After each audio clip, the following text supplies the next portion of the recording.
bugging him. I just think that some of the complaints are ridiculous and that other things are overlooked. And I don't understand what community living is. In other respects, everything's overlooked. So you want to enter that lion's den? You can do it alone. Okay. I'd like to call to order the October 9th, 2019 meeting of the Clearwater Downtown Development Board. Welcome to everyone in attendance, and I'd like to have the board members and the ex officio members introduce themselves. Raymond Casano. Lena Teixeira. Thomas Wright. Paris Morphopoulos. Venkat Devnani. Caitlin Jammo. And Jay Povers. Very good. Okay, we'll move on to item number 2. We're looking for a motion to approve the minutes of the September 4th, 2019 meeting. So moved.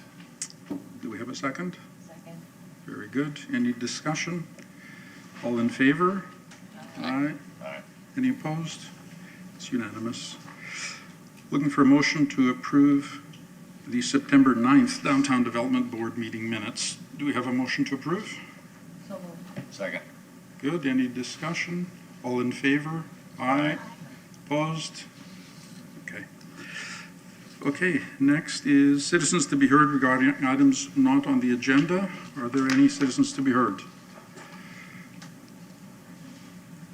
Okay, you please state your name and address and limit your comments. Need my address? Okay. Your name and address, and limit your comments to 3 minutes. All right, thank you. My name is Mark Bunker. I live at 1200 South Missouri Avenue.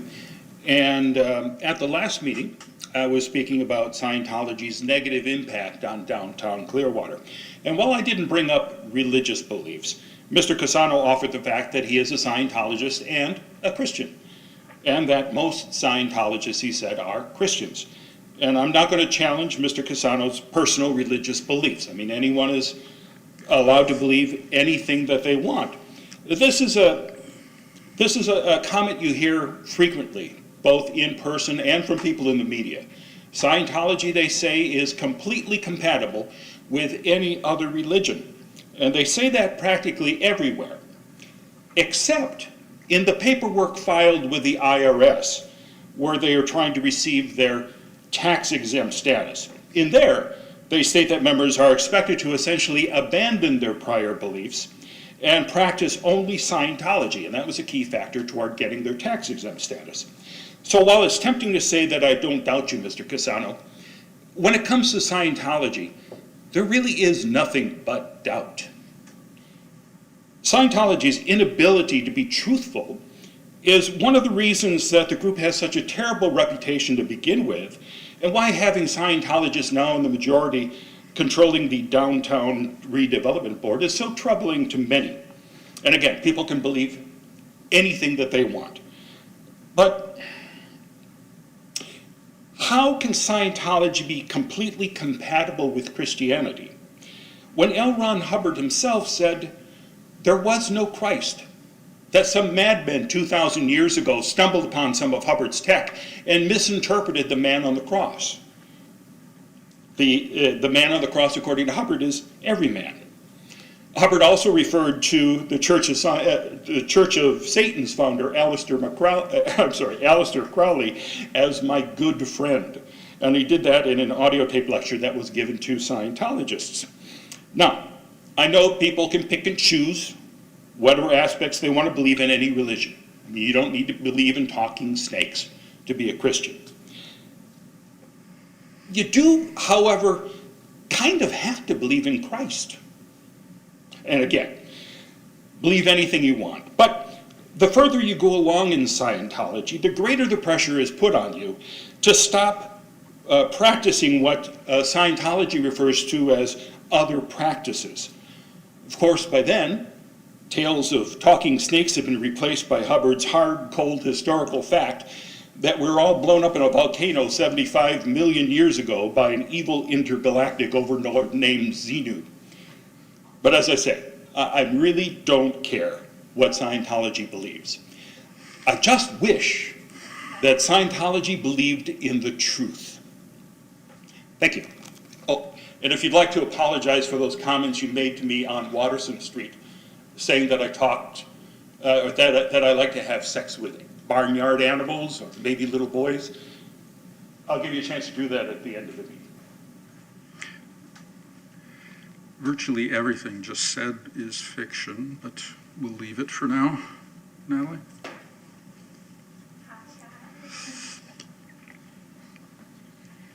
I was worried. I was like, I want to go first. Oh no, I'm glad I didn't go first now. But I'm here for Jen Oblinski. I'm not here for Market, unfortunately. Sorry. But do you guys know who Jen Oblinski is? First of all, she's the owner of the. Natalie, I think I have to remind you to state your name and address. Okay, please. Natalie Nagengast, 331 Cleveland Street, number 1200. I'm not going to say the number. Okay, so I live downtown Clearwater. Okay, good. So I'm here for Jen Oblinski. She owns Botanical Day Spa. I came here as a friend, and I'm here to help her with an event, hopefully. And I really wanted to get some of your feedback on what you guys thought about this event, hopefully, so that way I could come back next month and put in a request for funding for her as a possibility. Now, I know that she got to talk to one of you, she got to talk with Paris and get some feedback, so I kind of changed around a few things based off of that feedback. But I just want to take my few minutes just to tell you about Botanical Day Spa in the first place. It's celebrating 25 years in business this December, January. And she is one of the 2 longest running businesses started on Cleveland Street, I think next to Paris. So they started on Cleveland Street, then they moved to Fort Harrison Street. Then they grew into their own building, which is just inside of downtown. She renovated an old building, and it's literally right on the busiest quarter of downtown Clearwater. So she wants to put on some sort of an event to celebrate her 25 years. And so she approached me and asked me if I could put something together for her, and we went over lots of different ideas. And so I came up with something called free yoga in the park. And so the idea is to have hundreds of people come out for yoga, as well as having a community wellness market component to the event, so that way we can include a lot of the downtown businesses and celebrate a business that has been around for a long time. So I put this together. I wanted to give it to you. I want to get your feedback and see if you guys had any questions for me. The idea is to have an event that will have yoga for about an hour or so, as well as her speaking for a little while, telling everyone thank you very much, as well as having this wellness market with food trucks after. So they can come and get their hair braided, they can get massages, they can do all kinds of cool things, as well as check out a lot of the downtown area businesses.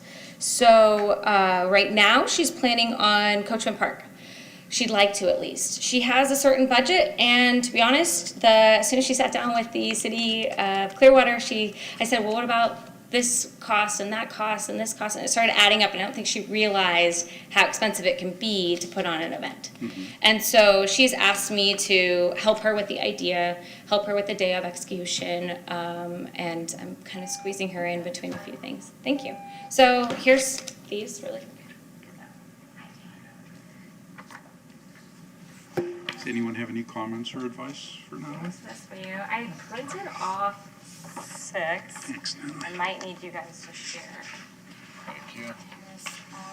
I hope I didn't give you guys the one that has, you guys can share? Okay, good. Give that to Ray. I'll share with you. Okay. Thank you. So I just wanted to see your feedback, any questions you have. What's the scale of the event? How many people do you expect to have? She wants to, I always try to shoot for 5,000, but realistically 500 people at least. What I can guarantee her, she asked me, can you do 500? I said, well, I can guarantee with the budget that we had come up with, which is this last page, that budget can reach 500,000 people in the area. And we're going to be partnering with the same company that I partnered with, Pure Street Markets, and try to create a lot of ads, which I've shown a picture of the ads, and I've shown a picture of the information about the Facebook event. Like, we really want to center the ads and everything around downtown Clearwater. So it'll be in the title, it'll be in the ads, it'll be showcased throughout that. So, does that answer that question? Anyone else have a comment or I got question? another couple more questions. Sure. Yeah. Did you give any thought to Station Square Park?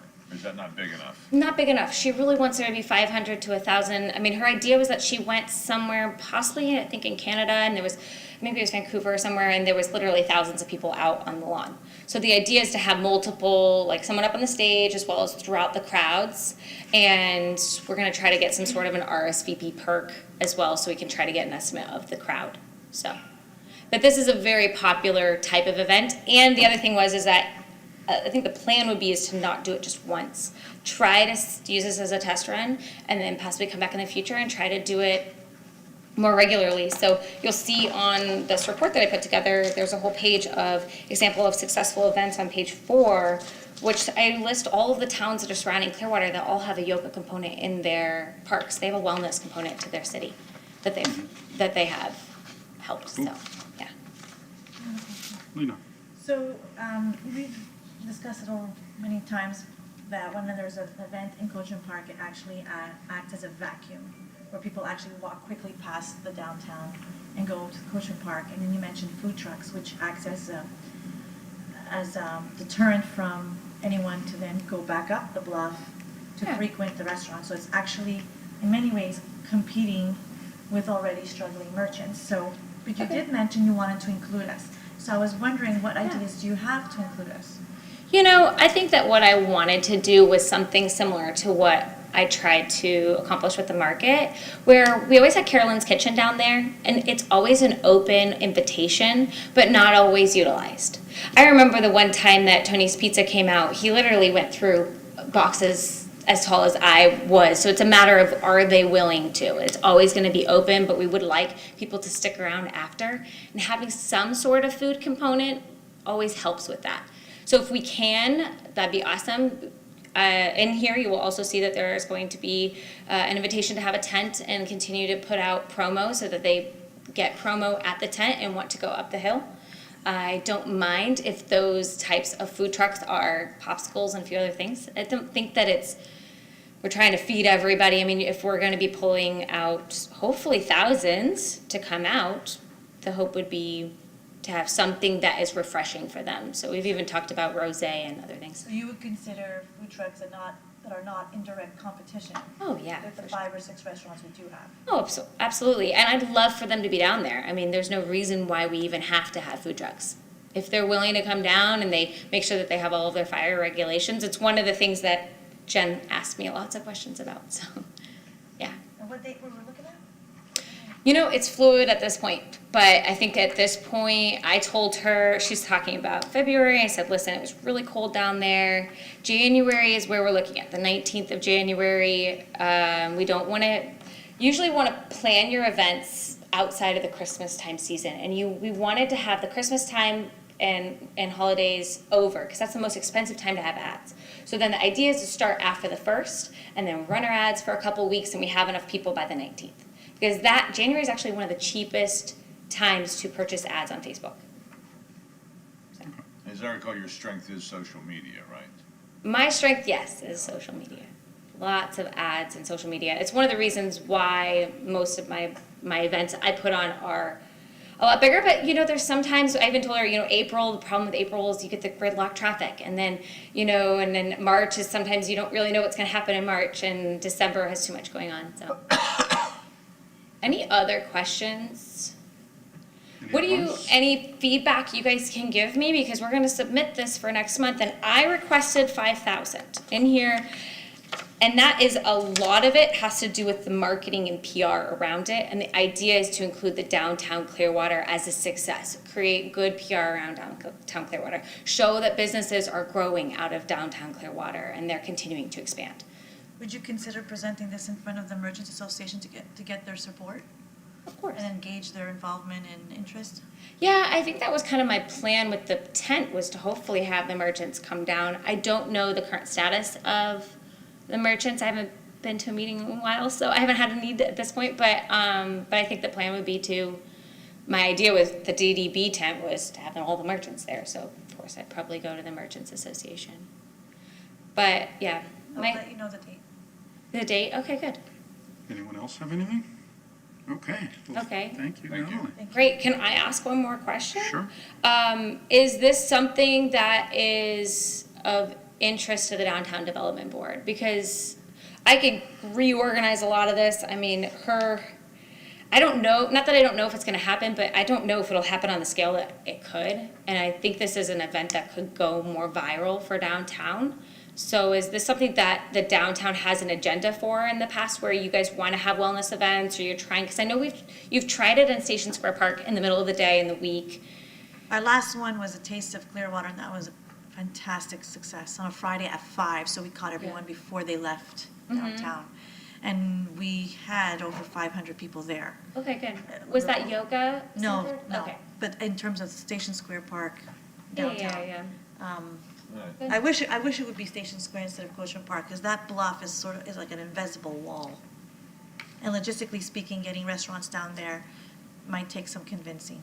Okay, so something I could bring back to Jen is that the Station Square Park Maybe we area can start might be off better. small, see if we can, Well, it's a 25-year anniversary. She has tens of thousands of contacts with her Botanical Day Spa.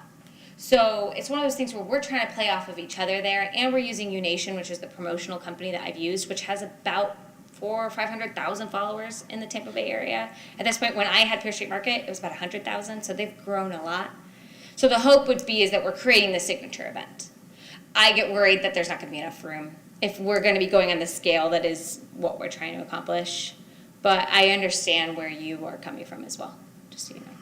I would just have two comments for Yeah. you, Natalie. One is that for many years, the board has been less and less interested in Coachman Park events, because Okay. they don't seem to have a net result that benefits the downtown directly, the merchants of the downtown. Okay. Like the Jazz Festival, all of these signature events that draw, thousands and thousands of people, they don't actually, the return on investment from the board has not been there for us on events. So that's why Lena's saying, something on Cleveland Street is much more attractive to us. Yep. Okay. I'm just trying to think of how that could work. That's all. Not on the street. Lots of people. Not on the street, but Yeah. on Station Square or some location like that. Okay. And the other point is when we judge the value of an investment, we tend to look at the dollars per head. Yeah. And if we can get people to come out to an event for like $1 a head, it's way better than $20 a I'd love head. to say, oh yeah, I can get 5,000 people out, but I always like to err less Yeah, personally, but because I've never thrown this kind of event before. Yeah, we have But I to know be that it's realistic, growing.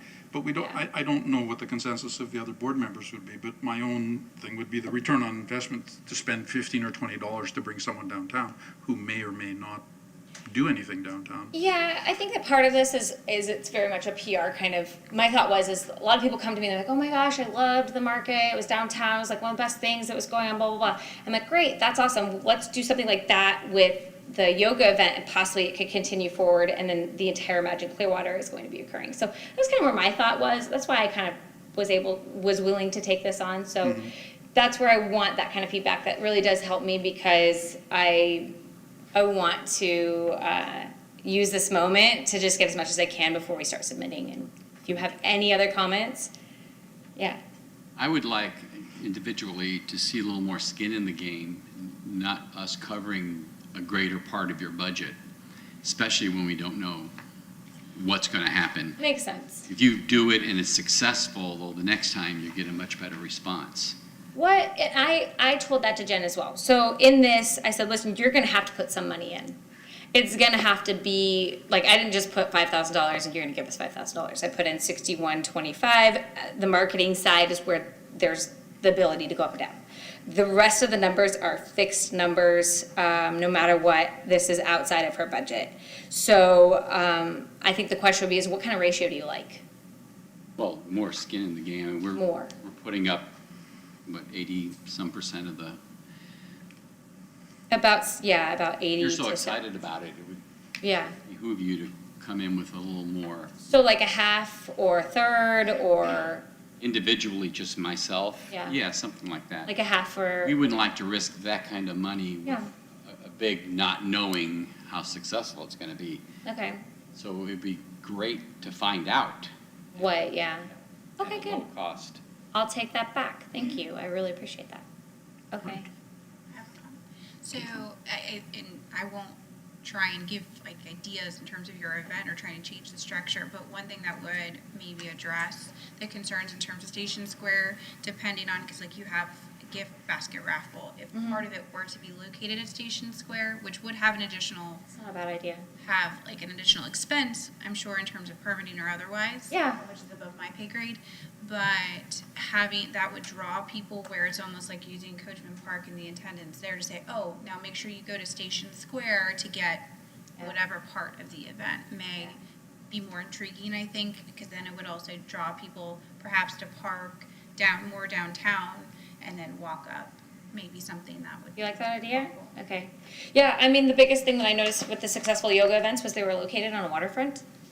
So I was kind of noticing that as a kind of consistent point. So that was kind of where I thought with that. My dream is that Coachman Park and the whole Imagine Clearwater and downtown are like tied in. They're so close to each other as far as like you put money here and you see it returned. So anything I That would can be do. ideal. I Yeah. know.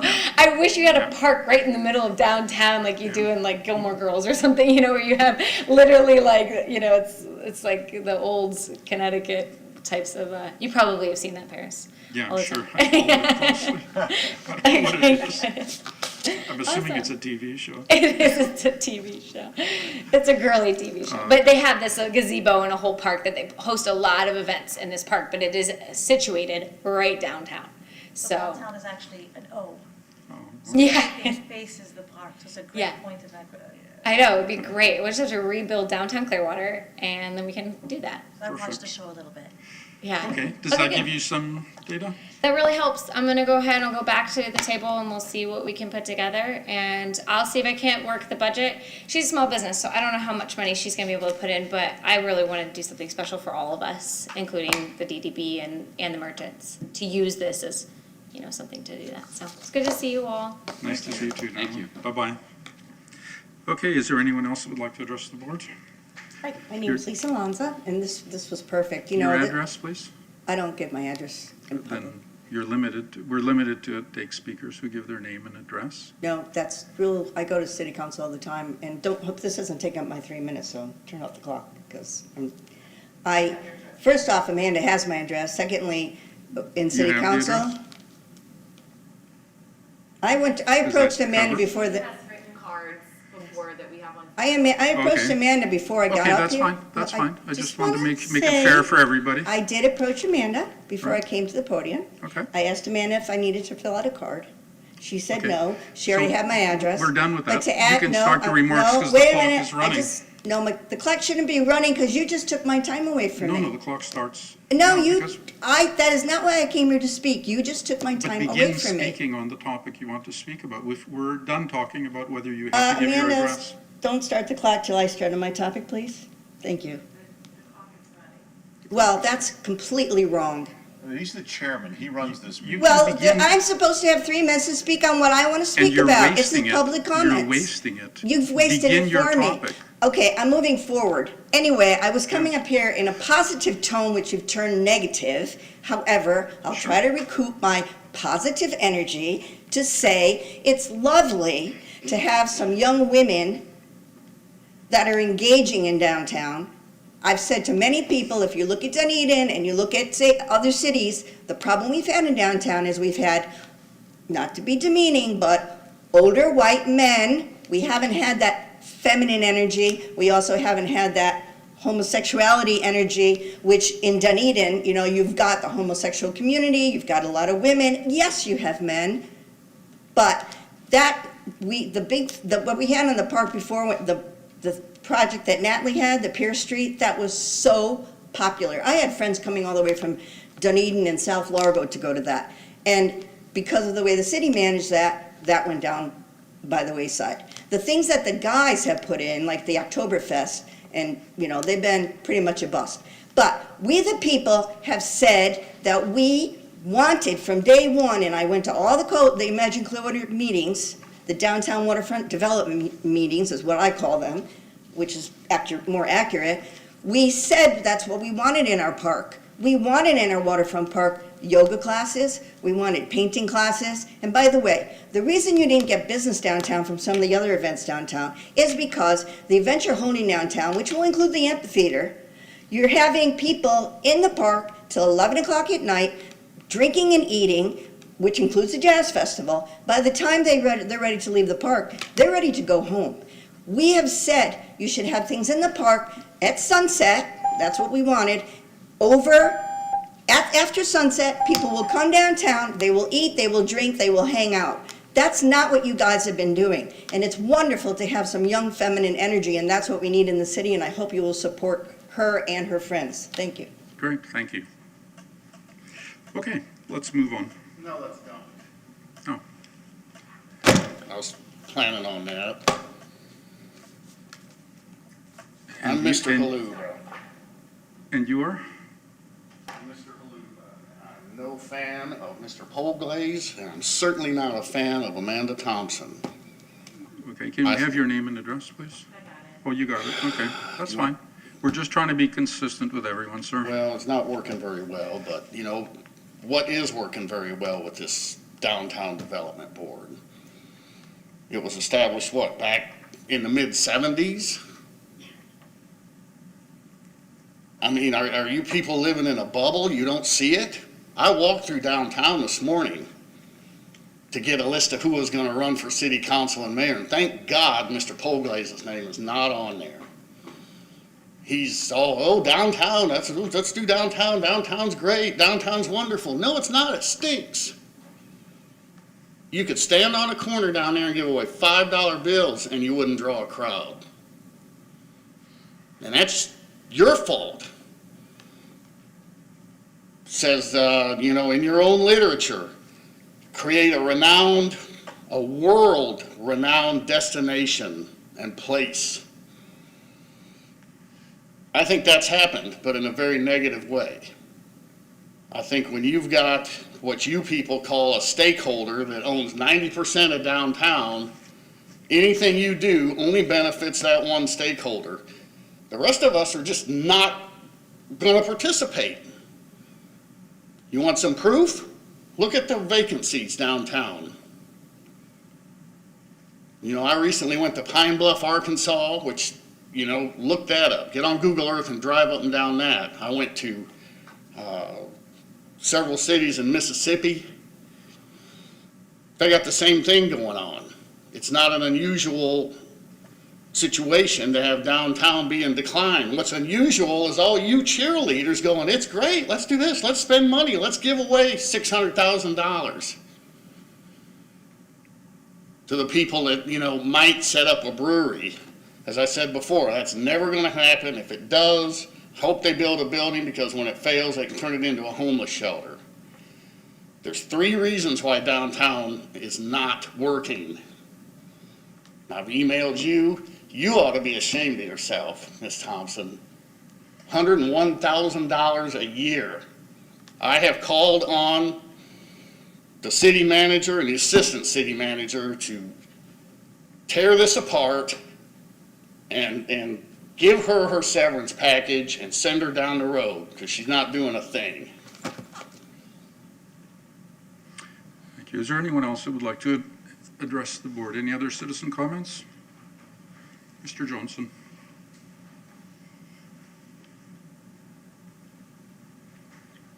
Good evening, board members. I'm Bill Johnson, 2694 Redford Court in the countryside area.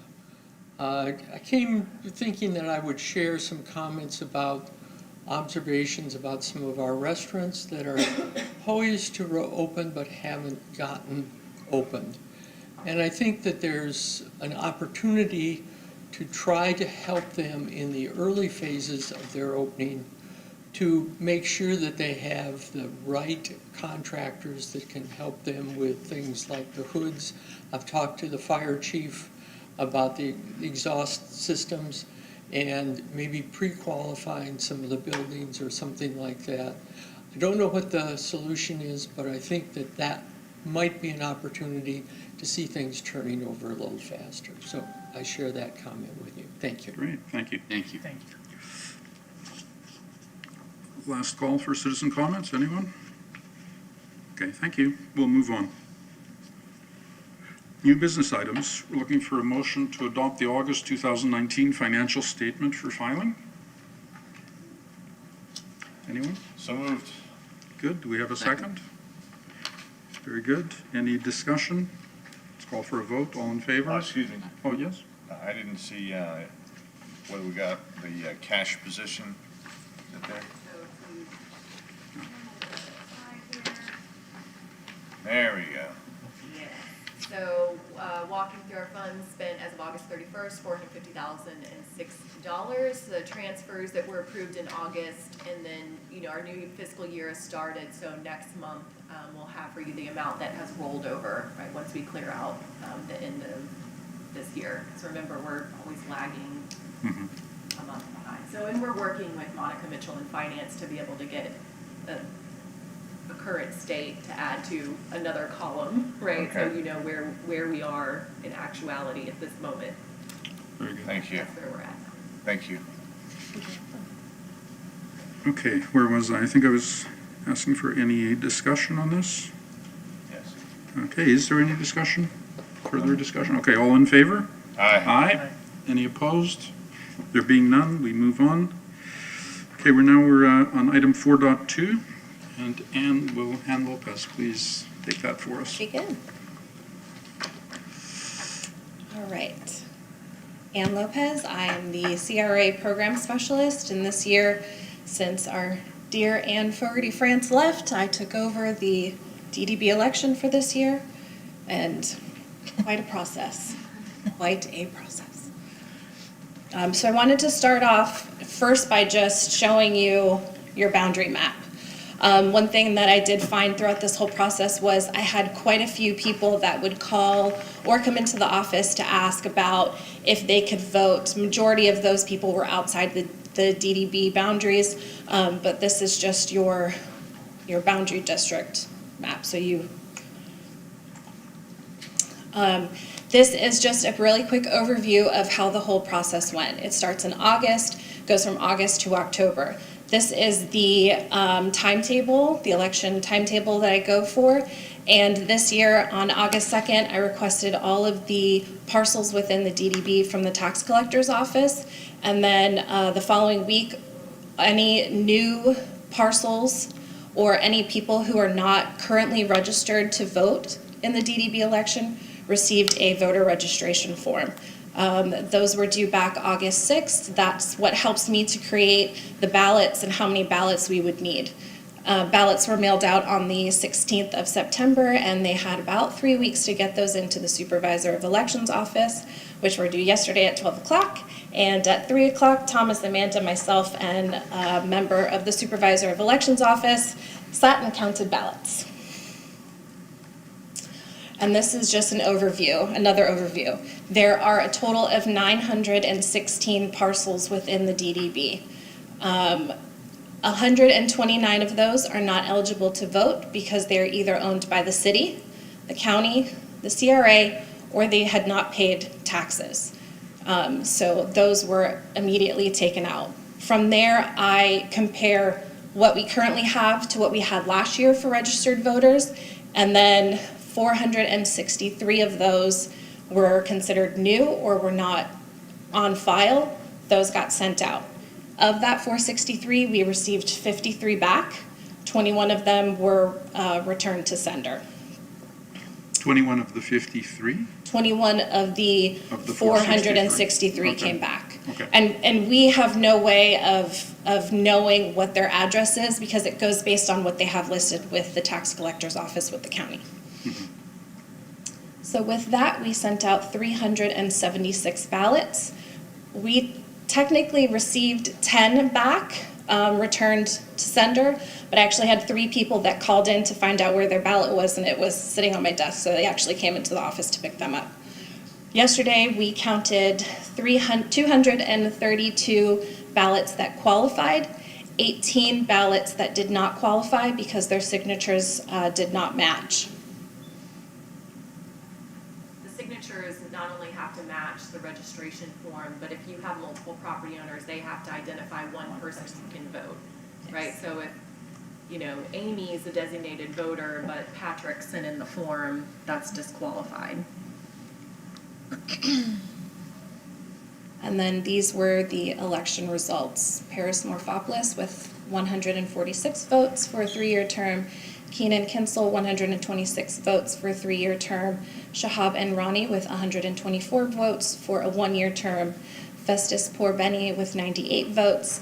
Edmund Rakipi with 97 votes. And we had 3 write-ins of Taylor Precourt, Mike Sutton, and Adam Kopinski. That is it. Very good, Can I thank ask you. any questions? Cool, Dina. In the last week or so, I've had various conversations with people, and I felt like I was a walking billboard of guidance or education. And there's a lot of confusion in the general population. And I was wondering, for the next voting process, can we include an educational component? People are unclear as what the parameters are. Is it tenants? Is it parcel holders? And how come some have so many parcels? And even today, I was in an office building, and they told me they never received their ballots. So there's a lot of confusion. So I was wondering if next time we can allocate some funds and come up with maybe an educational kind of component, because there was so much confusion this time. Is that possible? I think it's necessary. I mean, this is your decision, but I think as staff, I mean, I've been talking with you guys about changing the process for quite a while now, right? And now we're down to the ordinance and details of it. I mean, we have registration forms from a long, long time ago, right? Right now, our only trigger is the tax rolls, right? If there's a change there, then we have a change in the forms that we send out or update. Right, and that's not always going to be a comprehensive process. So I think we need to switch to an online process with unique identifier, right? Whether that's tied to the parcel or something else. So it does it. If there's 3 property owners, any one of them can go in and vote, right? Because there's a unique identifier tied to the property. Certainly we need, we're working on building an email database, but we could certainly do a mailing, right, to every property owner and get that cleaned up. So I think it's really what is the board's kind of desire and tolerance for the time and money that it'll take to bring this process into 2020. Yeah. I think we really need to do something to Yeah. get it closer to it. We should target like at least 75% of that 900 properties Yes. should be eligible to vote and actually participate. It's a big disparity between 916 parcels, 376 ballots, only 232 received. And I think a lot of that is lost in a system that's archaic, like you said, and also lack of education. And we're not effectively educating the residents that we represent on what we do and how to be involved. A lot of people don't understand why and what we do. I'm So if we curious can have a about- little, But I didn't mean to cut you No, off but- there. It's only the people, the taxpayers in the DDB that receive that line on their tax form for the DDB, that's correct, right? That's correct. The 0.97 mil. Right.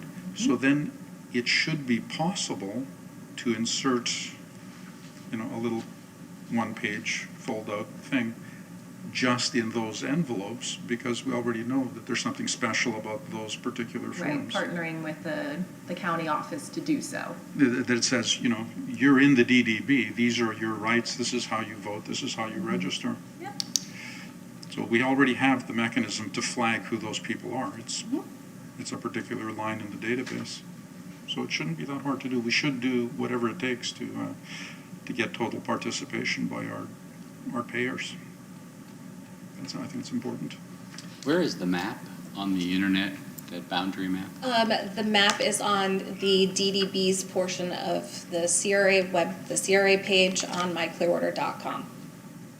And we can send out a link. Yeah. So how do we go forward with doing that? Should we have an agenda item to discuss it at a later meeting, or do we have enough for you to go forward? Do you need, we don't really have enough information to do a motion to fund something because we don't know what it might cost. No, I think that we can, in November November and or December, right? I think we can bring back to you a suggested process and some funding. And because right now, and speaking with our attorney, we've been looking at different processes right? And trying to think through how best to handle this, but we're at the next step of needing to have either finding the software, right, the online platform, having conversations with the county departments, right, to get into the details of it. But I mean, I think this is enough direction for us to move forward with continuing to answer those questions and bring you guys something to consider. Great. Okay, great. Thank you. Yeah. Okay, before we leave that topic, I just wanted to thank everyone who participated as candidates and also everyone who voted. Thank you all for your participation, and congratulations to the other two individuals that won. Am I allowed to speak on that topic?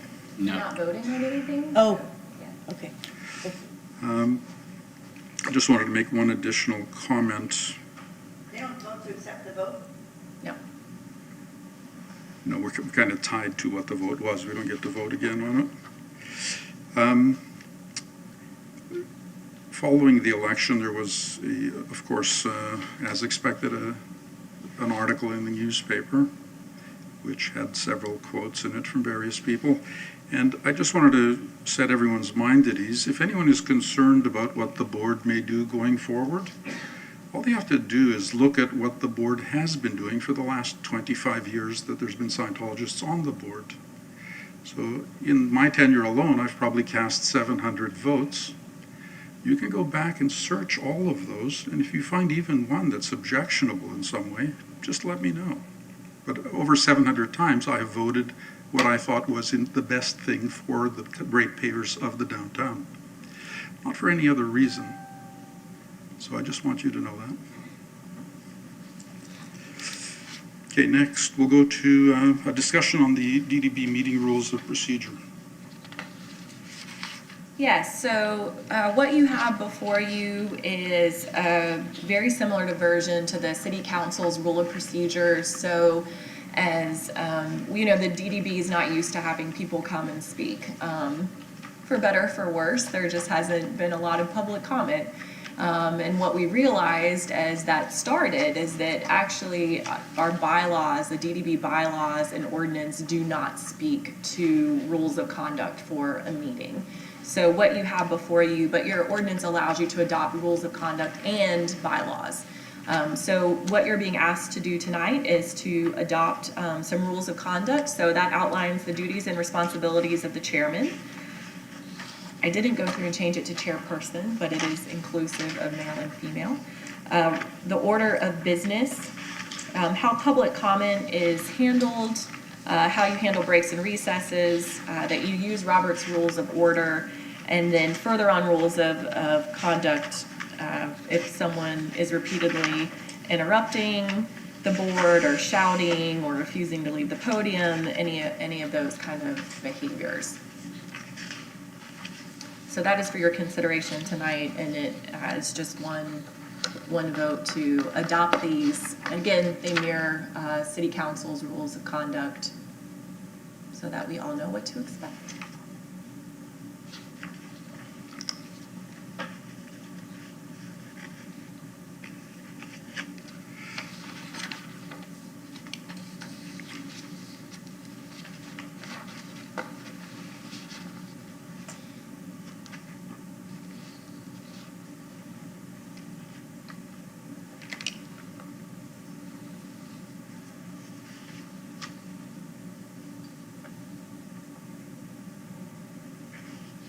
Can I clarify one thing? Sure. So, the asking of the address, obviously there's some people who have opposed to that. Is that mandatory to have the name and address stated on public record? Is that something that we have to adhere to? The City Council rules require, they have it written down, so they require you to fill out a comment card. I don't think it has to be written down. I don't know if state law requires you to state your address, but in mirroring what the City Council has done, we ask for that. But if you guys want to say fill out a comment card, you can fill out people can fill out a comment card. What happens to that card afterwards?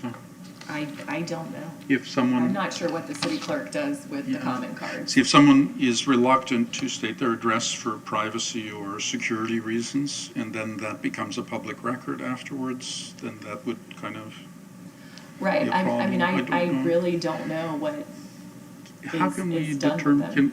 who can we ask to get an answer to Yeah, that we question? can ask the city attorney or the city clerk and get clarification on that. Because if it's not necessary to do that, then we could remove it as an Right, unnecessary absolutely. step. If someone has, security concern or privacy concern, I still want them to be heard.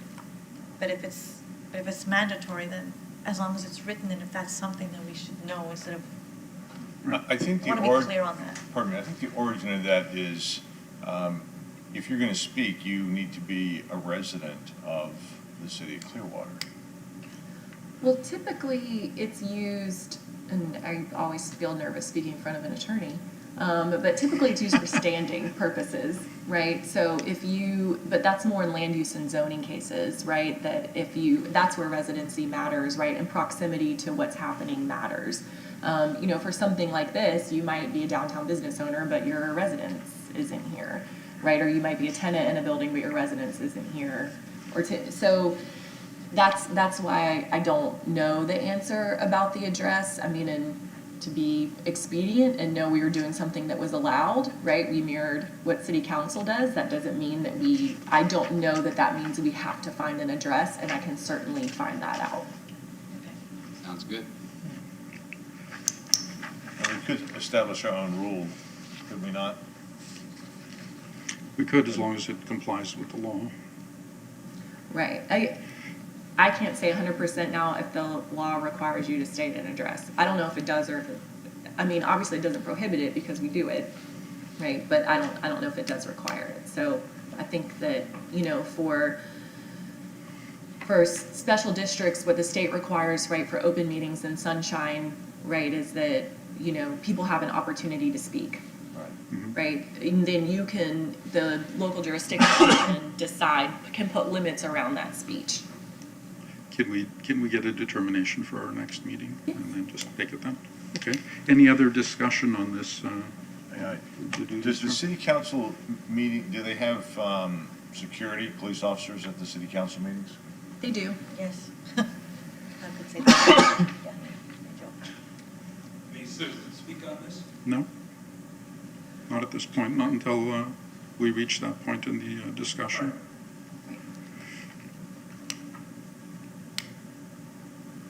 Were you inquiring just for curiosity, or you were thinking of having one here? I wasn't inquiring. Oh, I was Oh, you- inquiring, yeah, and I would be more comfortable if we had one here.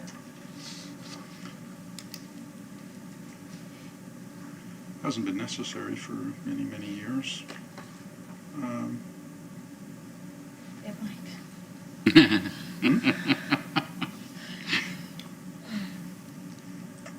I can ask. Yep.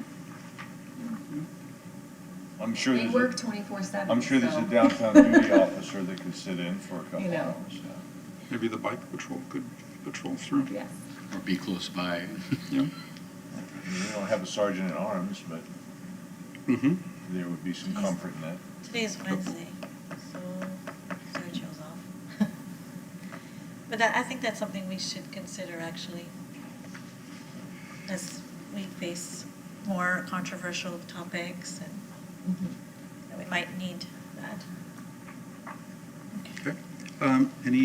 Getting back to the discussion on the order of the rules for meetings, the rules of conduct. Anyone else have some comments or anything they want to suggest? If I may, just two comments. Mm-hmm. This, I don't believe, and correct me if I'm wrong, I don't think this includes anything about the address discussion that we were having. So depending on what the result of that research is, we may come back and amend this. So that's something I just would want to put out there. In terms of, I know our practice in the past has been only when a motion is pending or it's specifically public comment. Do we have member public comments? I don't know that this specifically says that. It just says can speak in support or oppositions of items before the DDB. So if we want to be very specific that it's only if there's a pending motion, then that may need to be included. Also, and this is something that probably Ms. Winters would need to clarify or confirm, but I don't know, it just says public comments, and I've seen that in other statute, or other rules of procedure as well. I don't know, that is limited to residents, whether it be work or personal residents within downtown or Clearwater in general, so I think any member of the public, I don't know whether or not any member of the public would be able to speak, so if that is a limitation, I don't even know if that's something that could be a limitation, so we may want clarification from Ms. Winters on that. I would have one suggestion in, at the bottom of page 1 on paragraph 2, where if someone, if a group is present, I would suggest that we limit it to up to 2 additional people can give a minute to the speaker. But if they, and then just start over again. If there's like 5 people here, then, you know, the first one can speak for 5 minutes and the next 2 don't speak at all. And then the 4th person can speak again for their 3 minutes plus another minute for the 5th person. Do you follow? Yeah. Well, instead of saying 10 minutes, instead of bringing in this, you know, a Boy Scout troop and speaking at length for 10 minutes, that we limit each speaker to 5 minutes at the most, even if other people volunteer their time. So that if 3 people come in, the maximum that the first speaker can speak for is 5 minutes if they give them their time. What is it now? Isn't it 10? Well, But they in have here to be it's proposed deferred as from 10. somebody, right? Well, if there were 3 people in a group now, they could speak for 5 minutes. Right. But if 6 people came in, the first speaker could speak for 9 minutes, right? Correct. Instead of them. What I'm Correct. proposing instead is that we limit the maximum that anyone can speak to 5 minutes, using up, say, 2 additional people's time, and then another member of that group can also speak. I'm not sure what the purpose of that is. Also, don't get somebody up there for 10 minutes just going on and on about whatever they want to talk about. Well, if they're limited to 3 minutes, how would they get to 10? Because if they brought 10 people in with them, they'd each give them a minute of their time, And 3 minutes up to 60 minutes total.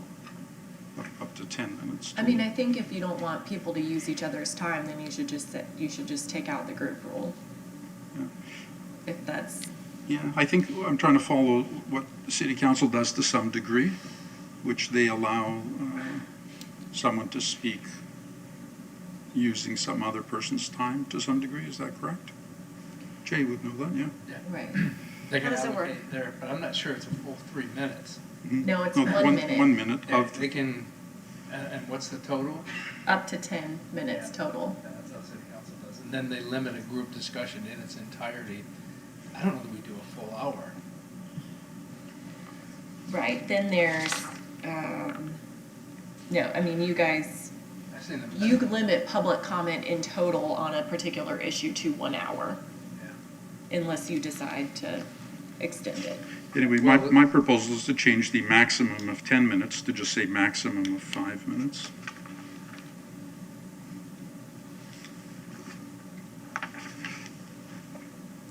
What does everybody think about that?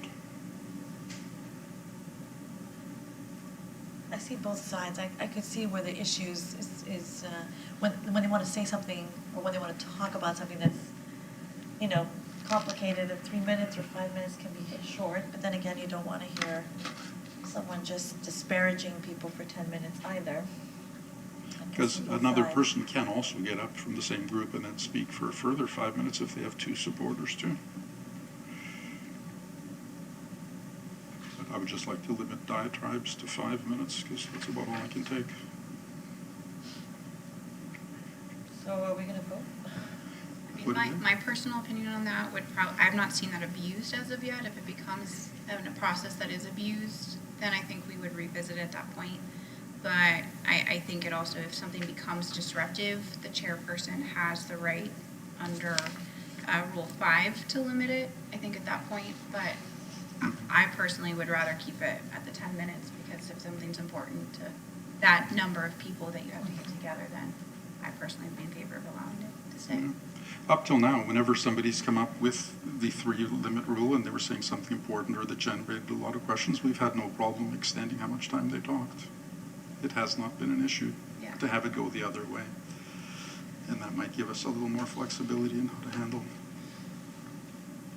incidents. Right. So anyway, I think this requires a little more homework. And if we're gonna get council to weigh in on this, let's push this to the next meeting for approval anyway. I don't know, what additional thing do we need from council that we're going to wait for? Oh, council wouldn't have to approve this. This stuff has nothing to do No, with I council. don't mean city council, I mean our attorney. Oh, right. Yeah. So maybe we can pass this all at one time, find out, who can speak, and, what information they have to provide, and pass this at the next meeting. You can do that. Is that what we want to do? Okay. So I think that you need to allow for comment, and then I would need a motion to table until the next meeting. Okay. Mr. Chairman, I move we table this till the next meeting. Okay, first, I will invite public comment limited to 3 minutes to this topic. Does anyone want to address this topic? Okay. There being none, your motion is on the table. Do we have a second? I think this gentleman has an interest in, did you want to speak on this? I asked him if he did. Yes, please. Specifically, I just wanted to make sure that if you're going by the rules of the city council, I think those rules are fine and fair. I would just like to make sure that people aren't shut down for contents of what they're saying. If Mr. Morphopoulos doesn't allow me to go into his store, he has that right, but I want to make sure that he doesn't have the right to You need to limit your stop. comments to the topic we're discussing. These little asides are unnecessary and will get you shut down, so stick to the topic. All right. So as I was saying, if they don't try to shut down what you're trying to say, then it's fine with me. Thank you. Okay, so do we have a second? He made a motion. Do we have a second? Second. Second. Okay, all in favor? Aye. Aye. Okay, so we're putting it off till next meeting. Okay, next thing. DDB work plan updates. Amanda, please. Oh, I don't know why it went to sleep there. That is the gentleman who's recording over at the studio. Here we go. Thank you. Thanks, Ian. All right, Rosemary Demore is going to give us an update on our video projects. Hi, Rosemary. Rosemary Demore, PR and Programs Manager for the CRA. So we have 2 video projects that the DDB is working on. The first is a professional video campaign that's highlighting the unique assets of downtown Clearwater and showcasing the area as the next great destination to live, work, and play. We are kicking off the RFQ process with that. That needs to be reviewed through the city's legal and purchasing team. And then I've already had a few good conversations with folks that will solicit for quotes. We need to get 5 quotes in, and then we can make the decision from there. I'll submit those quotes to you all for approval before we choose the final group of folks we want to work with. And then they can begin their process of putting a video campaign together. The second project is on a viral video campaign. We've partnered with the Clearwater Arts Alliance to administer this. So we're looking for short films shot in, around, and about downtown Clearwater. Submissions must be short films, up to 60 seconds, and should feature the unique sights, sounds, and locations of downtown. These films should feature authentic, uncommon, and inventive perspectives, and we encourage people to use cell phones or to use uncommon ways to capture this. Entries will be judged by a panel of filmmakers, artists, and community members and downtown business owners. And there are 2 benefits for those who enter. The highest scoring entries will be used in an upcoming social media campaign. And then cash prizes will also be awarded for the top 3 contestants. $2,000 for first place, $1,500 for second place, and $750 for third place. The deadline to submit these videos is October 21st, and folks interested can head to clearwaterartsalliance.org to submit their entry, and we'll be announcing the winners the first week in November. So those are our updates on the video projects. If anybody has any questions, happy to answer. So the October 21st deadline is for the public, not Yes. the professional? Yes, for the Okay. public video campaign. Okay, great. Yeah. Good work. Yeah. Anybody else? Any questions? Are you aware of the party where we're gonna announce? Yes, sorry, yes, so we would have a public community event around the winners, a winners announcement, which would be the first week in November. And we'll have details on that we can send to you all. And we have a conference call with the Clearwater Arts Alliance to see where we are in submission process happening this Friday. So I'll have more updates on that and can send that around to you guys to let you know what the submission process has been so far. And I think whatever they posted on Facebook or Instagram, forward, tag, share, for those of you who do those things. Rosemary, how are we getting the word out to the public for the October 21st submissions? So that has gone through a variety of channels through Clearwater Arts Alliance and through us. It's gone through our email newsletter, posted on social media, and then we've also done like direct targeting for individual groups to spread to their networks. We've targeted colleges, high schools. We think that we can get a lot of young folks to participate in this. And the Clearwater Arts Alliance has a really tremendous following of folks, thousands of people who subscribe to their email, and they've gotten a fairly good response so far. I'm not sure on the exact submission count, but I know that they've definitely gotten responses from folks who are interested in participating. Very good. Can you go ahead and update on the AR? Okay, so we're going to switch gears and we're going to talk about augmented reality right now.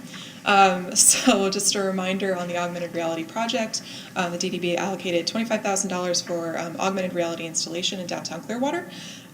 We have partnered with USF's Access 3D Lab to do an augmented reality installation on the Community Dod mural on the Garden Avenue garage. The project's going to include a digital 3D scan of Community Dod mural, and 2 interactive features, audio, educational slides, and an AR enhanced map of the Community Dod mural and the surrounding area, VR, video content, and text interactivity, user interaction data collection, which is really important because we'll be able to see who's using this app once they download it, where they're from, and what they're doing when they're on the app. So we can kind of target things a little bit more based on that information that we get. And then I think a really important component of this is the educational outreach that we're going to do around this. So we're already producing brochures and other materials that we can use to educate folks on what mixed reality is, why it's important, why it's cool, why it's something that they should come and check out in downtown. And USF's Access 3D Lab is committed to engaging the community with us on this. So we'll have a number of events throughout the course of the next 6 months or so, as also kind of in-person meeting points where people can learn more about the project. And in the past month, we've met with USF's Access 3D Lab to storyboard some of the augmented reality elements to the project, and they have some really cool ideas. So we're excited to see what they're going to produce. They've already done the 3D scan of the mural. I was out there all day on a Saturday in August, which that was fun. It's very hot. And we're building out a communications plan and have the website, the web link for this project going up on downtownclearwater.com within the next week. So we'll send that around to you folks once it's live, so you'll be able to check out what it looks like. So, yeah. And our logo will spin on the new kiosk signs too, right? Or is that something that we talked about with them? So as part of the Art and Technology Showcase in June of this past summer, USF's Access 3D Lab created, I keep mentioning their full name like I'm giving them, like they're giving them product placement, but they are, so they created an augmented reality interactivity around the Downtown Clearwater logo.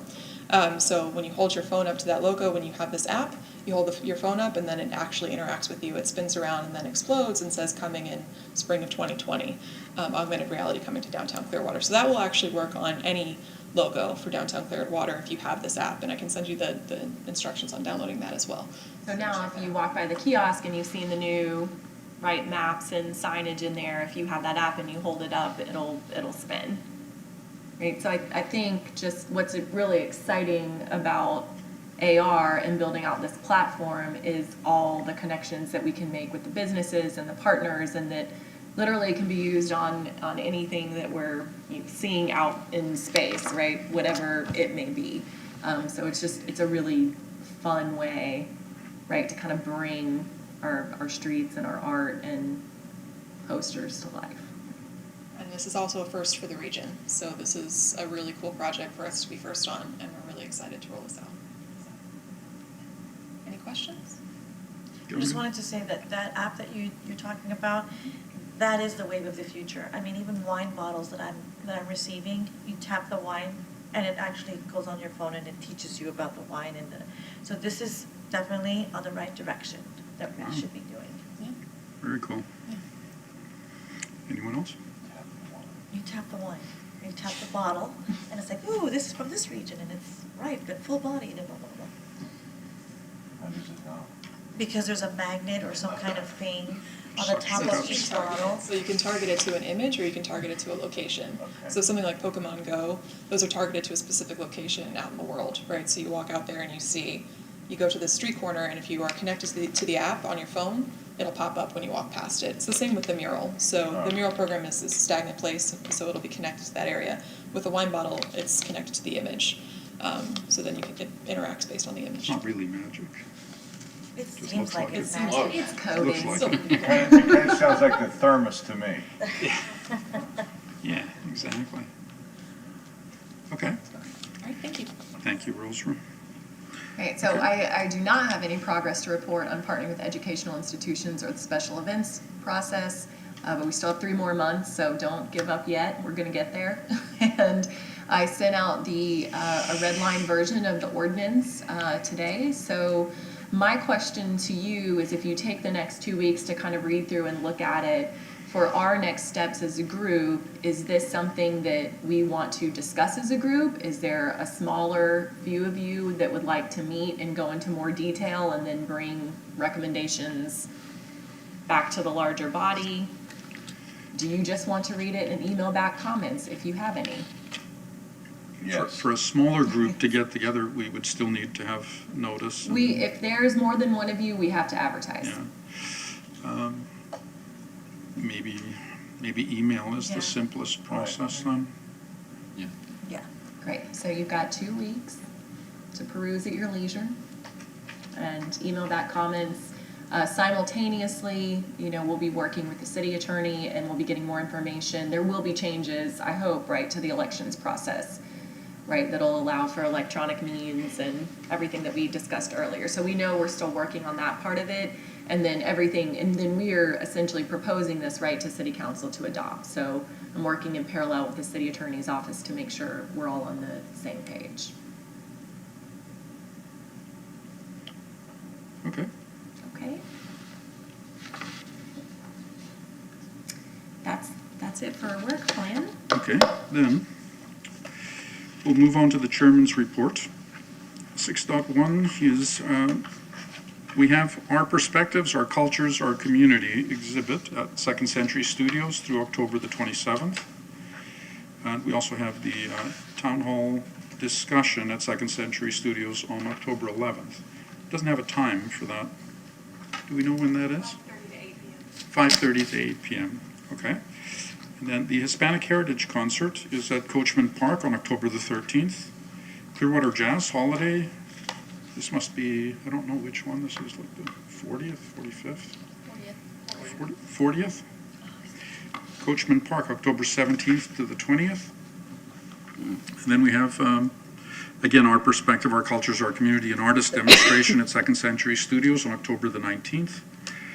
Then we have the Three Bridges Race at Coachman Park, October the 26th. And information on these is available at downtownclearwater.com. So now we'll move on to board members to be heard. On my left. I feel that everything's setting up for 2020 to be a great year with the downtown events and the amphitheater coming in. I'm very excited about next year. I'm a little bit frustrated, to be honest with you. I'm a proponent of expressing opinions and definitely critiquing or discussing new ideas and stuff like that. But what I'm hearing in the last couple of days frustrates me because there's all this disappointment, frustration, and anger. And no one knows better than I how challenging downtown is. I'm there every day, every night, and I see it firsthand. What frustrates me is that there's these expressions of unhappiness, there's all these issues being brought up, and everybody gets riled up, and then it stops there. That's what frustrates me. Where's the action? Where's the commitment? Be part of the solution. Downtown is a challenging downtown. So I opened up a wine bar. I moved down here. I want to see action, not just words. I can't do it alone, and the merchants can't do it alone, and the residents can't do it alone. So if we all care about this area, I want to see actions. Volunteer. Visit. Go to the restaurants. Go to the, it's just so frustrating. Sometimes I feel alone. And I want people to join the cause, not just talk about it. So I'm imploring everybody to pitch in. Be part of the solution. That's it. I'm off my soapbox. Well said. Thomas? My comment's going to be brief. I think the amount of public comment that we've had in the last couple of meetings is good, it's healthy, and it's welcome. I think it's productive if it relates to Downtown Development Board business. I think personal attacks are outrageous. I think if you're going to attack a religion, do it somewhere else. This is not the forum for that. This is a forum for promoting downtown Clearwater as a place to live, work, and play. Thank you. Thank you. Venkat? I want to see the restaurants and bars and breweries to come back to Clearwater downtown. I told it last time, the coffee shop opposite my office is closed. The Mexican restaurant opposite my office is closed. There used to be a European restaurant, I think it was called Rido's. It was closed like 2 years ago, I guess. 2 years or 1.5 years ago. So I think as a board, we should again revisit any incentive plans for bringing the restaurants back and concentrate on the 400 and 500 and 600 blocks of Cleveland. That's all. Caitlin? I'll echo Lena's comments in terms of I welcome solutions. I appreciate when people express frustration, and I welcome then the next step of here's ideas. I think that's fantastic. One of those solutions, or two of those, are the projects that Rosemary was reporting on, which I'm very excited about, and I'm very hopeful we'll see some progress with. That's it. Very good. Jay? Thank you, Paris. Usually don't have final comments, but tonight sort of motivated me because, yeah, there's personal attacks. It comes with the turf. That's okay. But as I see it, having been involved and dedicated 15 years of my life to try to re-energize downtown, and it's not all the church's fault. It's not all Scientology, or there's equal parties to blame. Downtown's migrated. They went out to suburbia. They went to the malls. Now you're seeing a resurgence of downtowns coming back. People want that urban environment. So yes, we have a lot of challenges in downtown. Partly is our government process. We've got different problems what we've been trying to work through to get through. But here's what the challenge is for boards like this, for the city council, for the Merchants Association, is, and you have to stay the course, because the opponents will have you abandon downtown. They have totally given up. They've abandoned downtown. They would have the county seat move. Everybody should leave. The problem is, my 15 years, all of you have several years here, we've not given up on downtown. We've tried different strategies. We've created Blast Friday. We created the Beer Fest. We created these events. People will come downtown if they're an interesting, diverse set of activities to go through. The whole idea of Imagine Clearwater was to be the spark plug, to be able to create a market where private investment can come help everybody's efforts. Everybody's that it's involved in downtown. If we create a great waterfront bluff, and we don't have that much of it, the private market hopefully will be motivated to come and invest in downtown. The active edge is Osceola. We would like to motivate not only private development, but individual private property owners, whether they are parishioners of the church or Peace Memorial, I don't care who they belong to. We need help because many proponents have not given up yet. I'll tell you, I'm getting tired. 15 years, I've put more sweat equity into this downtown, running up and down streets, pumping bike racks to make something happen here. And to be attacked like this, yeah, people get tired. But fortunately, there's a new city council coming forward. And I know I'm going to get a call from the St. Pete Times saying, well, what do you think? Now you have a total majority of Scientology running the board. Well, here's what I would suggest. That, to me, it shows that citizens, whether they work downtown, live downtown, or are property owners downtown, regardless of race, religion, age, or gender, there are more people that aren't willing to give up yet. And as long as those property owners in the DDB specifically are willing to pay an incremental special tax to keep investing and keep trying for the good of all citizens to have a great downtown, because we have something unique here that nobody else does. And for the opponents, I've heard Salt Lake City comparisons. Well, the Mormon church is the majority presence in that downtown, yet they're successful and all citizens have a great downtown to go to. I still hold out and have a belief whether, and I'm not a Scientologist, and I have issues like everybody else does, but I have issues with my own church. You have to get past that. If you still believe that there's an opportunity for downtown to be a great destination for every citizen, this is America, you can say what you want, but it would be much better if you were part of the solution, come up with positive comments. If you want to just abandon downtown, the rest of us aren't ready to do that yet. But this is America, you're entitled to say what you want. Thank you. Thank you. And I'm going to take a few minutes. I hope you'll be patient with me, but twice now, Mr. Bunker has come to this meeting, and you'll notice I did not seek him out. He came and sought me out, and he has twice now tried to harass and intimidate. After the first meeting, which he was trying to encourage people not to vote for me on the basis of my religion. Okay, that's bigotry. That's bigotry, nothing else. Since that time, I've been subjected to a campaign on social media of harassment, intimidation, and unpleasant communications. I'm not interested in having any more of it. Now, I think that following your comments today again about our history goes back a long way, I think it's fair for me to take a couple minutes to give you some information on what that history actually is. Okay? Mr. Bunker is posing as a concerned citizen, trying to alert the citizenry to the perils of Scientology. However, you need to know a little bit more about Mr. Bunker before you venture into his camp and lend him your support.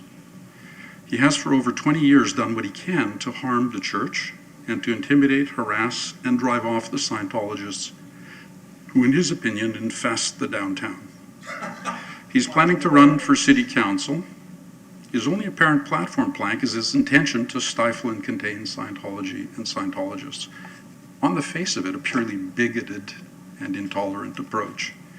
If you would, for a moment, take any of his written or public comments and substitute the word Jew for Scientologist, then it would become very clear to you what we're talking about. The level of bigotry we haven't seen since the brown shirts wandered around Germany in the 20s. Almost 100 years ago, in Germany, an ideologue named Adolf ran for public office, warning about the threat posed by the Jews to their communities and urging that something be done about them. We all know how that turned out. If Mr. Bunker has any achievements or successes in his life, I'm unaware of them. I know little of the career of this man over the years, other than the years that he spent attacking Scientology as a professional bigot. The only regular paid employment that I'm aware of in the last 25 years. There might be, but I'm not aware of it. Back in the late 90s, Mr. Bunker was a paid demonstrator of the anti-Scientology group funded by Robert Minton. A lot of you were not here then, so I'll spend a couple of minutes on that. Mr. Minton had been seduced and co-opted by an anti-Scientologist woman who not only ruined his marriage of many years, but convinced him to spend millions of dollars to fund a campaign against Scientology in Clearwater. He eventually discovered that he'd been duped. He ended up testifying against his former collaborators, who had been suing the church for millions of dollars in a phony case so they could financially benefit. However, for a number of years, Mr. Bunker dutifully and eagerly demonstrated against the church regularly, never missed an opportunity to harass and intimidate individual Scientologists. How do I know this? I was there. I was one of them. Purely to harass, he would walk up to the front of my store windows, place his video camera against the glass, and videotape me or my staff or my customers, and take video footage and then presumably to post it on the internet or something like that. We were just going about our business. What was the purpose of this other than to harass or intimidate? Then he would follow Scientologists like myself around downtown, videotaping while making goading comments in hope of getting better footage. I learned that footage of myself was being regularly posted on the internet in an effort to discredit me. It's still there. He's still emailing it around today. But Mr. Bunker did not limit himself to following adults. He also stalked the minor children of Scientologists, which seems a bit like a bridge too far, doesn't it? Following them around downtown and videotaping them in an effort to intimidate them. How do I know this? My daughter was one of them. On at least 2 occasions, you did that. This greatly upset her. It angered me. You have to understand that Mr. Bunker was not an ex-Scientologist with some supposed grievance. He had no motive at all that I'm aware of other than money. I think he chose the profession of professional bigot because it paid better than his earlier gig, and perhaps because it offered him a way to bully others and feed a small ego. He made his living by discriminating against Scientologists, and he had the gall to file a complaint against me with the Human Rights Commission. He actually took me to court in the Human Rights Commission for religious discrimination. Well, it took about 5 minutes to dismiss that case when I appeared before the commissioner and I explained to him that I'd not discriminated against Mr. Bunker on the basis of his religion, whatever that might be, but purely because of his resemblance to a particular human orifice. Apologies to anyone that's offended. As Jews in Germany had a right to a place to live without persecution and harassment, so do Scientologists in Clearwater. I urge the public not to listen to the hateful propaganda of Mr. Bunker, the Times, the other agents of hate that spew this constant litany of garbage about me and my fellow Scientologists. We have a right to be here. We are contributing members of this community. We pay our taxes. We volunteer. We contribute significantly to our local economy. We don't do drugs. We don't commit crimes. We harm no one. We are people of goodwill. We've chosen Clearwater as our home. We're not going anywhere. Allow us and help us to make Clearwater the bright and sparkling jewel of Tampa Bay, and don't pay attention to fools and bigots. Thank you. With that, I call this meeting adjourned.